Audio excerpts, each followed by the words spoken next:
Europe خلیجی ممالک میں امیگریشن، ویزوں اور تارکین وطن سے جڑی دیگر اہم خبروں کا معتبر چینل، دیکھتے رہیں احساس نیوز۔ احساس نیوز کے ناظرین السلام علیکم، امجد ارشاد چودھری نئی ویڈیو کے ساتھ آپ کی خدمت میں حاضر ہے۔ آج ہم یہ ویڈیو لے کر آئے ہیں، آپ کو پتہ ہے کہ اٹلی کی گورنمنٹ اور وہاں کی عدالتوں میں جو ہے تارکین وطن کے معاملے پر جو البانیہ کا پروجیکٹ تھا اس کے معاملے پر تنازع جاری ہے، اور یہ اب تنازع مزید بڑھ گیا ہے۔ پہلے جو 8 لوگوں کو بھیجا تھا بنگلہ دیشی اور مصریوں کو حکومت نے، وہ واپس آ گئے تھے، اور اب جو مزید 7 بھیجے تھے ان کے بارے میں بھی عدالت نے واپسی کا حکم جاری کر دیا، اور اس معاملے میں اب جو ہے وہ جو نئے منتخب صدر ٹرمپ کے مشیر ہیں وہ ایلن مسک، غیر سرکاری مشیر ہیں ابھی تک، وہ بھی اس میں کودے ہیں، وہ آپ کو بتائیں گے۔ اس کے علاوہ اٹلی میں جو ہے وہ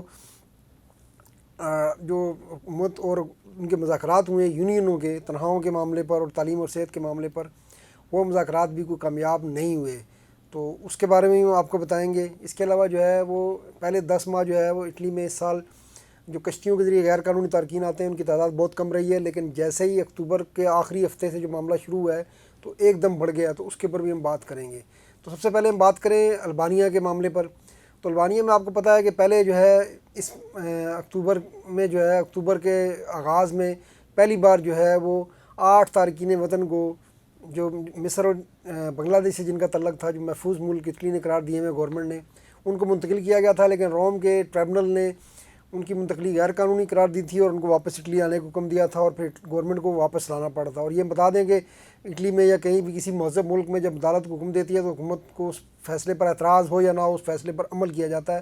پاکستان نہیں ہے کہ جہاں سپریم کورٹ کے فیصلے بھی جو ہے ان کے اوپر دل چاہے حکومت عمل کر لے اور دل چاہے نہ کرے، تو وہ واپس لانے پڑے تھے۔ اس کے بعد حکومت نے جو ہے کابینہ سے ایک بار پھر جو ہے وہ 19 ممالک کو محفوظ قرار دینے کی ڈگری جاری کی۔ پھر حکومت کو امید تھی کہ اس ڈگری کے بعد جو ہے اب عدالتیں اس کو قبول کر لیں گی اور البانیہ جو تارکین کو منتقل کریں گے انہیں وہ واپس آنے کا نہیں کہیں گے، لیکن حکومت کی یہ توقع بھی غلط ثابت ہوئی ہے، اور اب ایک بار پھر جو ہے وہ منگل کو جو ٹریبونل تھا روم کا، اس نے وہ جو نئے 7 لوگ منتقل کیے تھے ان کی جو ہے وہاں منتقلی غیر قانونی قرار دی، اور یہ معاملہ یورپی عدالت انصاف کو بھیجتے ہوئے حکومت کو حکم دیا کہ ان 7 لوگوں کو بھی واپس اٹلی کی سرزمین پر لے کر آئے۔ تو وہ جہاز جو لے کر گیا تھا انہیں، اس جہاز کو پھر البانیہ بھیجا گیا، اور پھر وہ 7 لوگ بھی جو ہے واپس اٹلی پہنچ چکے ہیں۔ تو یہ ہوتی ہے کسی بھی مہذب ملک کی عدلیہ اور وہاں کی حکومت۔ عدلیہ حکم دیتی ہے، حکومت کو اس پہ اختلاف ہے، اس کا اختلاف کا اظہار کر رہے ہیں، لیکن اس فیصلے پر انہوں نے من و عمل کیا ہے، اور ریاستیں اسی طرح چلتی ہیں جب تمام اداروں کے جو ادارے ہوتے ہیں وہ اپنا کام کریں، ان کے فیصلوں پر عمل بھی ہو۔ تو اب اس کے بعد جناب اس معاملے میں ایک نیا ٹوسٹ یہ آیا ہے کہ ایلن مسک جو ہیں، جو نو منتخب امریکی صدر ٹرمپ ہیں، آپ کو پتہ ہے وہ بھی غیر قانونی تارکین کے بڑے سخت خلاف ہیں، ان کی ٹیم بھی۔ تو ایلن مسک نے جو ہے ایک ٹویٹ کیا، ظاہر ٹویٹر بھی ان کا اپنا ہی ہے، اور اس میں انہوں نے کہا کہ جو اٹلی کے جو جج ہیں جو حکومت کی جانب سے ڈگری کے باوجود جو ہے وہ ان کو واپس لانے کا کہتے ہیں، تو ان کو جو ہے ان کی ملازمتوں سے ہٹا دینا چاہیے۔ تو یہ ایک نیا ٹوسٹ آیا کہ ایلن مسک جو ہے وہ اس معاملے میں کودیں۔ اچھا، اس سے پہلے اب ایسا لگتا ہے کہ جب تک 4 سال اگلے جب تک ڈونلڈ ٹرمپ رہیں گے تو وہ اس طرح پوری دنیا کے معاملات میں بولا کریں گے، خاموش نہیں رہیں گے۔ اس سے پہلے آپ کو پتہ ہے کہ ڈونلڈ ٹرمپ کی یہی مشیر جو ایلن مسک ہیں، انہوں نے 2 دن پہلے جرمن چانسلر اولف شولز کو اسٹوپڈ کہہ دیا تھا، ٹویٹر پہ ٹویٹ کی تھی کہ ہاں یہ جو ہے وہ جرمن لیڈر جو ہے اسٹوپڈ ہیں۔ تو اب انہوں نے جو ہے اٹلی کے معاملے میں بات کیا، تو اٹلی کے معاملے میں جب بات کیا تو اس پہ ماتیو سالوینی صاحب جو ہیں، جو نائب وزیر اعظم بھی ہیں، وزیر ٹرانسپورٹ بھی ہیں، وہ بڑے خوش ہوئے ہیں، اور انہوں نے کہا کہ بالکل درست بات کی ہے ایلن مسک نے، لیکن ساتھ انہوں نے یہ بھی کہا کہ میں نے جب اٹلی میں لوگوں کو غیر قانونی تارکین کو روکنے کی کوشش کی تھی تو میرے خلاف تو کیس بنا ہوا ہے، اور مجھے جو ہے ہو سکتا ہے 6 سال کی قید بھی ہو جائے۔ تو یہ معاملہ انہوں نے اپنا بھی اس میں جو دکھ ہے وہ بیان کر دیا، اور ظاہر ان کے خلاف کیس چل رہا ہے، آپ کو پتہ ہے، اور اس کیس کا شاید فیصلہ بھی ہونے والا ہے، تو اس وجہ سے شاید وہ پریشان بھی ہوں گے۔ اچھا، دوسری طرف اب جو ہے آپ کو پتہ ہے کہ اٹلی میں حالیہ دنوں میں جو ہے بسوں میں اور ٹرینوں میں جو سٹاف ہے، جو ٹکٹ چیکر ہیں، ان کے اوپر حملوں کے کئی واقعات پیش آئے ہیں۔ تو یہ بڑے افسوسناک ہیں، ان میں زیادہ تر واقعات میں بدقسمتی سے جو ہے وہ تارکین وطن ہی ملوث نکلے ہیں۔ اور ابھی جو ہے 2 دن پہلے جو ہے ٹرین میں سگریٹ پینے سے منع کرنے پر ایک افریقی تارک وطن نے جو ہے ایک خاتون جو ہے ٹکٹ چیکر تھی، اس کو جو ہے گھونسا مار دیا، وہ بھاگ گیا۔ پکڑا جائے گا، ظاہر ہے کہاں بھاگ کر جائے گا، لیکن فی الحال وہ بھاگ گیا تھا۔ تو ان واقعات کے بعد روم میں اب روم کی جو میئر ہے انہوں نے فیصلہ کیا ہے کہ جو سٹاف ہے جو ٹرانسپورٹ کمپنیوں کا، چاہے بسیں ہوں چاہے ٹرینیں ہوں، انہیں جو ہے باڈی کیم یعنی باڈی پہ جو کیمرے نصب ہوتے ہیں وہ لگائے جائیں گے، تاکہ اس طرح کے جو بھی واقعات ہوں گے ان کی جو ہے ویڈیو بن جائے گی، تاکہ جو ملزم ہیں ان کی شناخت میں آسانی ہو۔ تو یہ ایک اچھا فیصلہ ہے ان کا، اس سے سفر کو محفوظ بنانے میں بھی مدد ملے گی۔ اور دوسرا یہ ہوا ہے جی کہ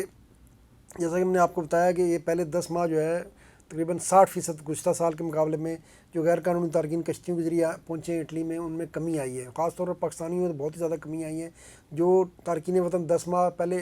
آئے ہیں ان میں صرف 2% پاکستانی تھے، تو اس سے پتہ چلتا ہے پاکستانیوں میں بالکل یہ ایک اچھی علامت بھی ہے کہ یہ جو جان جوکھوں میں اور خطرے میں ڈالنے والا سفر ہے وہ کرنا بہت کم کر دیا ہے۔ تو بہرحال پہلے 10 ماہ معاملہ صحیح رہے، لیکن اب جو ہے پچھلے 2-3 ہفتوں سے ایک دم اس میں تیزی آ گئی ہے، اور ہفتے اور اتوار کو بھی صرف 2 دنوں میں 300 تارکین وطن کشتیوں کے ذریعے مزید جو ہے وہ لمپاڈوسا پہنچے ہیں۔ تو یہ ظاہر ہے اٹلی کی حکومت جو ہے پہلی پریشان ہے، اور اس کی پریشانی اس سے لگتا ہے بڑھے گی، اور مزید شاید وہ سخت پالیسیوں پہ اپنانے کی طرف جائے گی۔ لیکن یہ اب معاملہ یہی ہے کہ جب تک یہ البانیہ کا جو معاہدہ ہوا ہے اس پہ اٹلی کی حکومت نے پیسے بھی بہت خرچ کر دیے ہیں، وہاں 3 کیمپ بنا دیے ہیں، لیکن وہ کیمپ جو ہے وہ اس لیے وہاں پر نہیں رکھا جا رہا کیونکہ جو اٹلی کے جج ہیں وہ اس کو قبول کرنے کے لیے تیار نہیں ہیں، اور انہوں نے یہ معاملہ یورپی عدالت انصاف کو بھیجا ہوا ہے۔ تو اب یہ جو سینٹ میں اٹلی کی سینٹ کے چیئرمین ہیں اللہ روسا، انہوں نے بھی کہا ہے کہ اس پہ تحمل سے کام لیں، حکومت کو انہوں نے مشورہ دیا ہے، کیونکہ وزراء کی طرف سے بڑے سخت بیان آ رہے ہیں، اور وہ یہ کہہ رہے ہیں کہ جی یہ جج جو ہے سیاست کر رہے ہیں، انہوں نے سیاست کرنی ہے تو اپنی نوکریاں چھوڑ کر سیاست میں آ جائیں، مقابلہ کریں۔ تو بڑی سخت تنقید جاری ہے۔ دوسری طرف ججوں نے کہا ہے کہ وہ اپنے ضمیر کے مطابق فیصلہ کر رہے ہیں اور قانون کے مطابق فیصلہ کر رہے ہیں، اور یورپی عدالت انصاف جب تک اس کو ان ملکوں کو محفوظ تسلیم نہیں کرتی اس وقت تک وہ ان کے تارکین کو البانیہ منتقل کرنے کی ویلیڈیٹ نہیں کریں گے۔ تو یہ تو تنازع چل رہا ہے، لیکن انہوں نے بڑا اچھا مشورہ دیا ہے جو سینٹ کے چیئرمین ہیں، انہوں نے کہا ہے کہ اس معاملے پر جو ہے وہ فریقین تحمل کا مظاہرہ کریں اور یورپی عدالت انصاف ECJ کے فیصلے کا انتظار کر لیا جائے۔ تو آج کے لیے اتنا، انشاءاللہ پھر ملیں گے۔ اللہ حافظ۔